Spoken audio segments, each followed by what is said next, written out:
Hello children, welcome to Neems class room.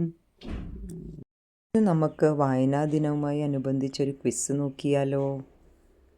വായനാ ദിനം ആചരിക്കുന്നത് ഏത് ദിവസം?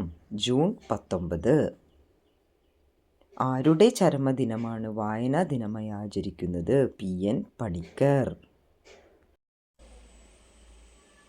PN പണിക്കരുടെ മുഴുവൻ പേര്?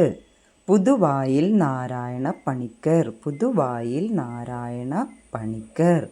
PN പണിക്കർ സ്ഥാപിച്ച വായനാശാലയുടെ പേര്? സനാതന ധർമ്മം.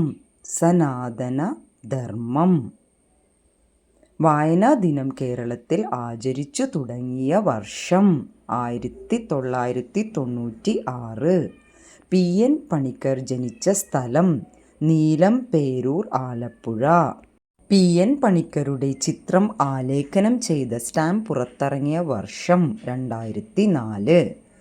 ലോകത്തിലെ ഏറ്റവും പ്രാചീന സാഹിത്യം? ഗ്രീക്ക് സാഹിത്യം. PN പണിക്കർ ജനിച്ച വർഷം? 1909.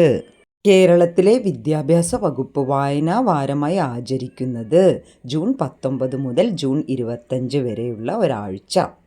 ഒരു പ്രഭുവിൻ്റെ രത്നത്തേക്കാൾ വിലയുണ്ട് ഒരു ഭിക്ഷക്കാരൻ്റെ കയ്യിലുള്ള പുസ്തകത്തിന്. ആരുടെ വാക്കുകളാണിത്?